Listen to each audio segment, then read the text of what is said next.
তাকে বিপাকে ফেলা, শাল ছাড়িয়ে নি কই মেয়ের। আপনি তো ওঝাদের ভূত ছাড়ান, তবে চাবুক হাতে আমার বউয়ের কাছে কেন আসছেন? পৃথ্বীরাজ, পিতা ঠাকুরকে প্রশ্ন করতে নেই যে তারা। হরিদাদা তুমি?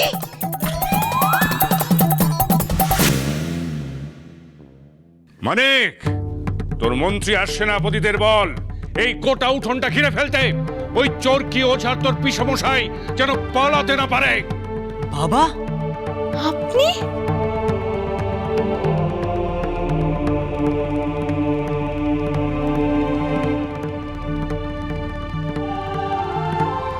এই ভৈরব বাবার বেশে তো উনি এসেছেন রে, তবে উনি এরকম ছদ্মবেশে কেন এলেন বল দেখি? কিন্তু দিদি, উনি কি বৌমার ভূত চালাতে পারবেন? দাদা, হ্যাঁ, ভৈরব বাবা যখন এসেছে তখন মুখুজ্জে বাড়িতে রুদ্রতাণ্ডব হবে।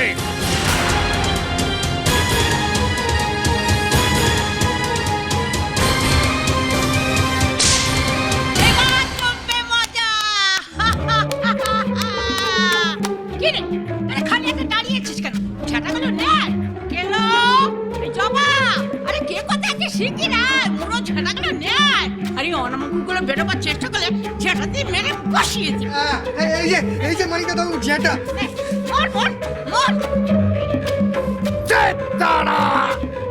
আচ্ছা তুমি এখানে এলে কি করে গো? তুমি কি সব কিছু জানো?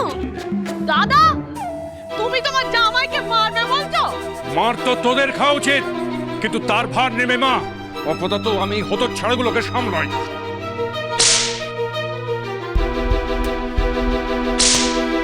মন্ত্রী, সেনাপতি, অস্ত্র তোলো!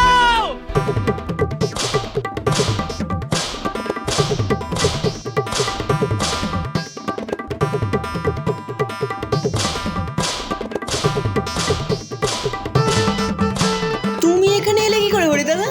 তাও আবার বাবাকে সাথে নিয়ে? আগে রাজগুরুমা দিলেন আদেশ, আমি করলুম পালন। আমি হলুম একতারা, আর তোমার বাবা সাজলেন লালন। এইবার শুরু হবে গানের গুতো। মুশকিল আসান ডাকমা না থাকলে যে কি হতো আজ। দাদা, আরে কি করছো নাকি? তুমি এসে একেবারে মারধরের কথা কইছো। আরে বাবা, আমাকে ভূতরে তাড়াও। তুমি জানো নে মানকের বউয়ের কুতি কদের কি জ্বালান জ্বালিয়েছে আমাদের। ভূত নয়, তোদের সামনে শ্বশুরের বৌমা দাঁড়িয়ে আছে।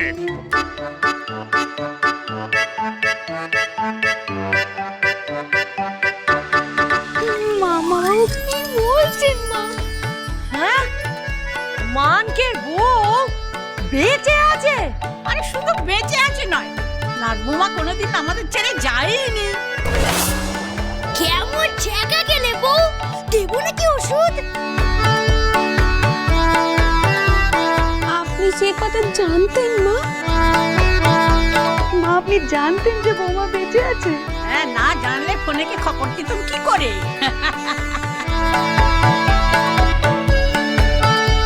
গেল, আজ আর তবে রোগকে নেই।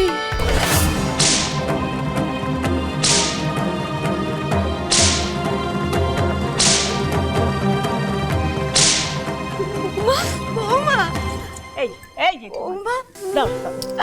বৌমা, ও বৌমা, তুই তুই সত্যি বেঁচে আছিস? হ্যাঁ বড় মা। বৌমা, বৌমা দেখি তোমার তোমার কোথাও কিছু হয় নাই তো? কই না তো। ও দিদি, দিদি দেখো আমাদের বেঁচে আছে।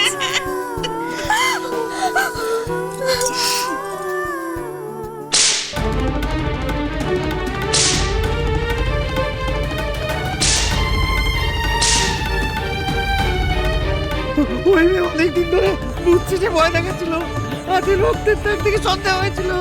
রক্ত? এবার নিজের গায়ে রক্ত দেখো।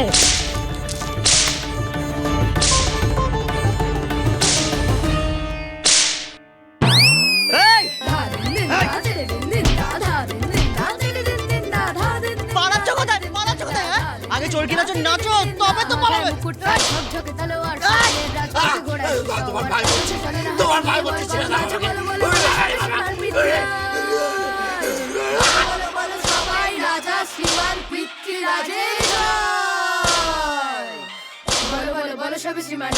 দাদা দাদা দোহাই তোমার, ওকে মেরো রে, ওকে ছেড়ে দাও, তুমি ছেড়ে দাও ওকে।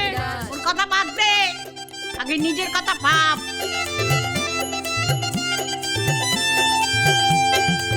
না না না,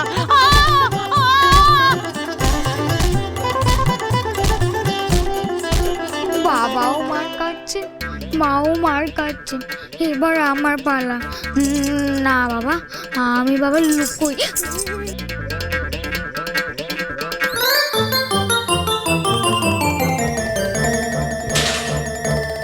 দাদা বলি মিছে কথা কইলে তোমার বৌমা, ভূত সেজে বাড়িতে তাণ্ডব করলে তোমার বৌমা, আর তুমি জামাইরে মারছো কেন দাদা? কেন মারছে? এই অকাল কুষ্মাণ্ড কুলাঙ্গার জানোয়ারটা এই ভণ্ড বুজরুক চৌকির সঙ্গে হাত মিলিয়ে আমাদের বৌমাকে প্রাণে মারতে চাইছিল।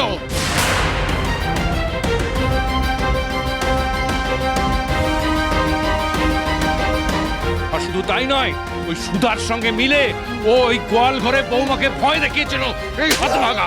আর ভগবতীকে নিজে চুরি করে চোরকির বাড়িতে রেখে এসেছিল, আর সবাইকে কি বলেছিল যে ভূতে ভগবতীকে খেয়ে নিয়েছে। আর তোমরা জানো এই জানোয়ারটা কত বড় লোভী? 70 টাকা, মাত্র 70 টাকার জন্য এই জানোয়ারটা টম হার্ডির মতো অত ভালো একটা মানুষকে পুলিশের হাতে ধরিয়ে দিয়েছিল। জানোয়ার একটা জানোয়ার। টমটা তো ধরা পড়েছেন বাবা? হ্যাঁ বৌমা, ধরা পড়েছিলেন। দেশের মানুষের ভালো করতে গিয়ে তাকে কত হেনস্থা হতে হলো। কিন্তু বৌমা, দিনের শেষে কিন্তু সত্যের জয় হয়।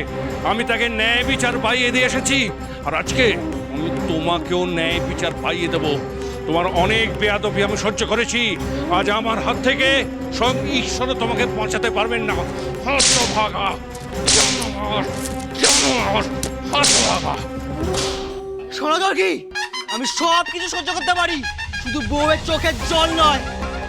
মন্ত্রী, সেনাপতি, কঠিন পদার্থকে যেটা মেরে তরল করতে হবে, পারবে তো?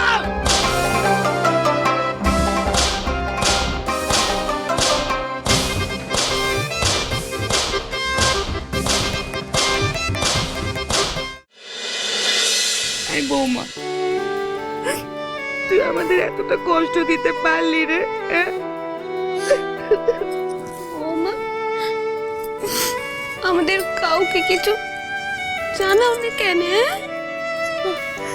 মা, আপনার ছেলের ঠাকুমা যে আমাকে বলতে বারণ করেছিল, আপনি আমাকে ক্ষমা করে দেবেন। ও বড়মা, তুমি আমাকে ক্ষমা করে দাও না। আয় তুই আমার কাছে। করতে পারি একটা শর্তে। কি শর্ত?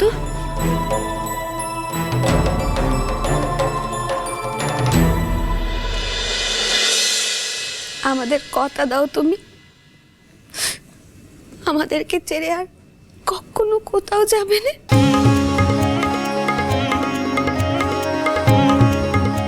সারাটা জীবন আমাদের বৌমা হয়ে থাকবে।